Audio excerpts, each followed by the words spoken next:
Assalamualaikum warahmatullahi wabarakatuh. Perkenalkan, nama saya Rangga. Saya berasal dari 10 IPS 3. Tema kali ini adalah tentang pengindaran jauh.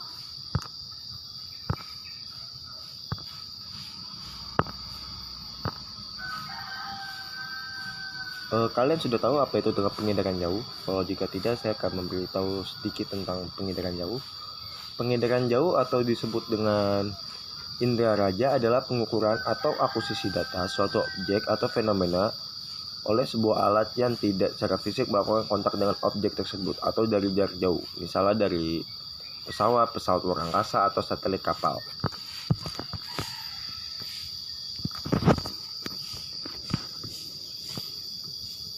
Pengindaran jauh menurut para ahli Lilesan dan Kiefer. Pengindaran jauh adalah ilmu dan seni untuk memperoleh informasi tentang objek, daerah, atau gejala dengan jalan menganalisis data yang diperoleh dengan menggunakan alat tanpa kontak langsung terhadap objek, daerah, atau gejala yang dikaji. Yang kedua adalah Lindgren tahun 1985. Pengindaran jauh yaitu berbagai teknik yang dikembangkan untuk diperoleh dan dianalisis informasi tentang bumi.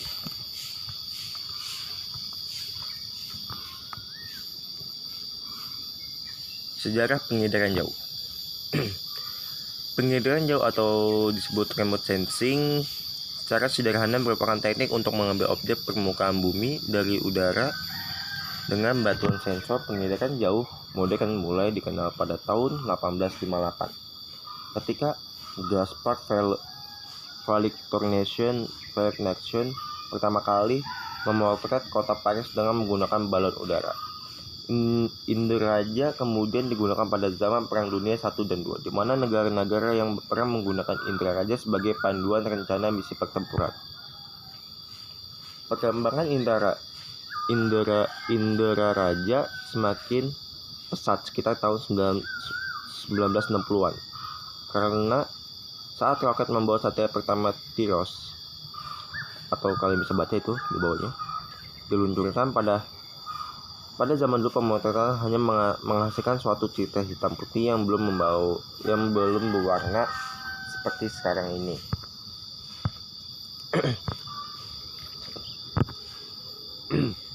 Komponen pengindaran jauh. Yang pertama adalah sumber tenaga, yang kedua atmosfer, ketiga sensor dan wahana, keempat perolehan data, kelima penggunaan data. Kita akan menjelaskan tentang sumber tenaga. Sumber tenaga itu apa sih? Sumber tenaga adalah sebuah komponen pengindaran jauh harus memiliki sumber tenaga. Biasanya menggunakan sumber dari matahari. Selain itu ada juga yang menggunakan sumber tenaga buatan. Perbedaan penggunaan sumber tenaga ini mengakibatkan ada dua macam golongan pengindaran jauh, yaitu pengindaran jauh dengan sistem pasif dan pengindaran jauh dengan sistem aktif. Sebelum ini kita akan menjelaskan tentang sistem aktif dan sistem pasif. Pertama adalah sistem pasif. Sistem pasif menggunakan tenaga alamiah, yakni sinar matahari, untuk memantulkan gelombang elektromagnetik sehingga bisa direkam oleh alat perekam. Adapun perekam yang hanya bisa dilakukan pada siang hari di hari yang cerah. Kedua adalah sistem aktif.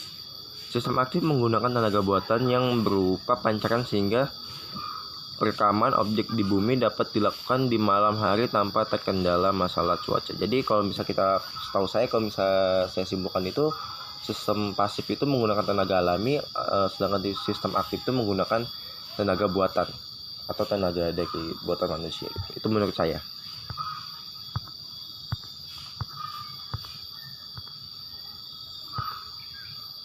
Yang berikutnya adalah atmosfer. Atmosfer yakni dengan menyeleksi sinar-sinar yang akan jatuh ke bumi. Dengan demikian tidak semua panjang gelombang elektromagnetik dapat masuk ke bumi. Bagian dari spektrum elektromagnetik yang mampu menembus atmosfer dan sampai permukaan bumi disebut jendela atmosfer. Jendela atmosfer yang banyak digunakan meliputi gelombang tampak yang panjang. Gelombang berada di sekitar 0, mikrometer hingga 0,7 mikrometer.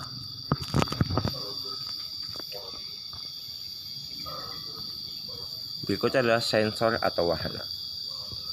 Sensor berfungsi untuk menerima dan merekam tenaga datang dari suatu objek atau bisa disebut sebagai detektor berdasarkan proses perekamannya. Sensor dapat dibagi menjadi dua macam, yaitu sensor fotografik merupakan sensor yang berupa kamera dengan menggunakan film sebagai detektor yang bekerja pada spektrum tampak. Berikutnya adalah sensor elektromagnetik, merupakan sensor yang menggunakan tenaga elektrik beroperasi pada rentang frekuensi yang lebih lebar, yakni antara sinar X sampai ke gelombang radio.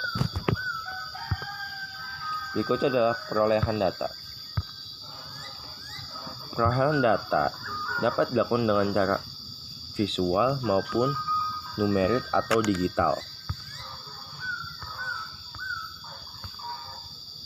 Berikutnya adalah penggunaan data. Keberhasilan penggunaan sistem pengedaran jauh ditentukan oleh penggunaan data. Penerapan hasil pengedaran jauh dapat digunakan menggunakan sesuai dengan disiplin ilmu yang dikuasai, sehingga satu data bisa saja memiliki hasil yang berbeda tergantung dari sudut mana pengguna memandang. Tahapan-tahapan sistem pengedaran jauh. Yang pertama, target. Memerlukan ada sumber energi yang memancarkan gelombang elektromagnetik. Terus ada namanya hasil antara target dan sumber energi adalah informasi yang kemudian diteruskan ke sensor. Berikutnya adalah hasil data di sensor akan dikirimkan ke stasiun penerima untuk dijadikan format citra. Berikutnya adalah interpretasi citra, gabungan antara visual dan otomatik dengan bantuan software pengolah citra, misalnya NV.